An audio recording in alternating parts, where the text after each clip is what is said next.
Making communication effective.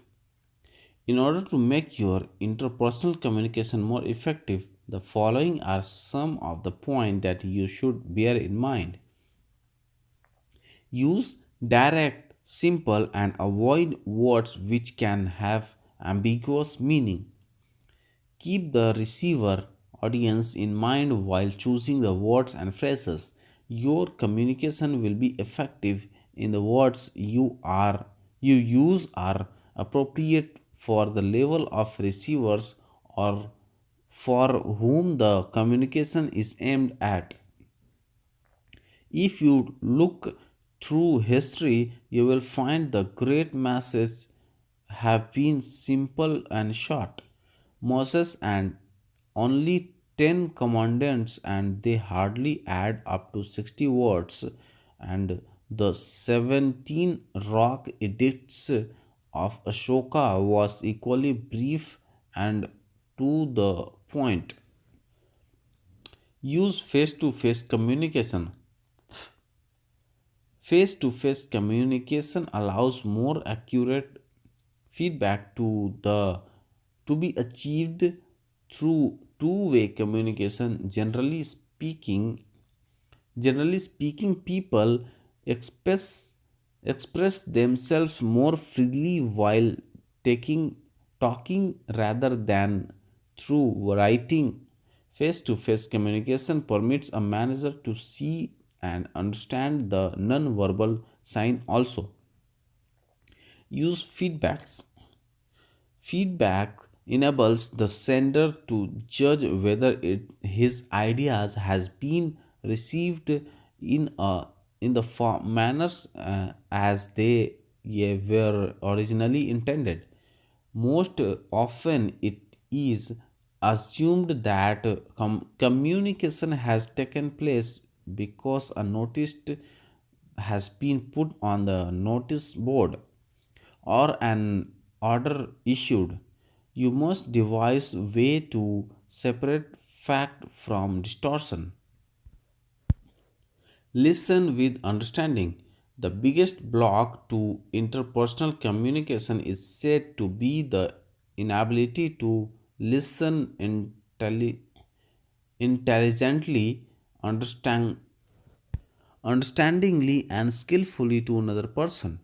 We tend to confuse listening while with hearing, which is a physical process. Listening actually is more than hearing. It involves understanding. Real communication takes place when the listener truly hears and understands the position and intent of the speaker. Most managers are, however, poor listeners.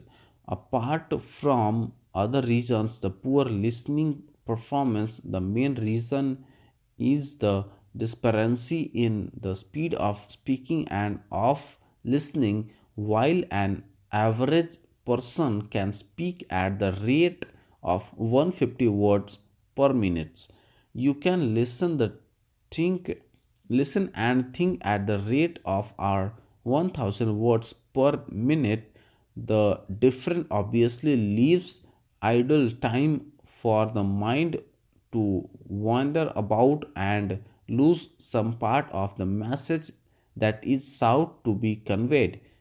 In order to be successful manager, you must attempt to develop your listening ability by utilizing your idle time in projecting yourself into the mind of the other party and understanding the factual and emotional content of the message without making an attempt at criticizing, approving, or disapproving it until after you have fully heard and understood the remarks. The empathetic listening, as it is called, vastly improved the understanding of both the parties, bringing in its wake improved interpersonal relationships in the organization. Create constructive environment for the expression of ideas. If you can create a climate in which people can be confident that What they say will be listened to with sympathy and considered constructively. You can be sure of a successful and creative communication. This is, however, possibly only in an environment of trust within has to be generated by management through its policies and action. Be careful while your non-verbal communication, because you hold a status higher than your subordinates.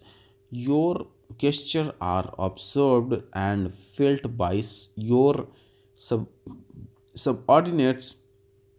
Your body language therefore must be supportive of your communication through words. One of the powerful means of communication are your action, which speaks louder than the words. If you expect your communication to be effective, ensure that your actions are consistent with your words. Develop and use organizational structure which minimize the channel changes of filtering the communication. Decentralization of authority and broadening of span of control can be attempted to reduce the level in the organization and minimize the authority filters. The American Management Association has developed a set of 10 suggestions for improving communication, refers to as that the 10 commandments of good communication. Briefly, these suggestions are: first, clarify before attempting to communicate. Second, examine the purpose of communication. Third, understand the physical and human environment when communicating. Fourth, in planning communication, consult others to obtain their support as well as the facts. Fifth, consider the content and the overtones of the message. Sixth, whenever possible, communicate sometimes that helps or is valued by the receiver. Seventh, communications to be effective requires following up.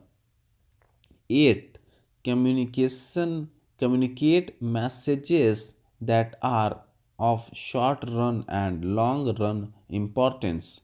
Ninth, actions must be congruent with communication. Tenth, be a good listener.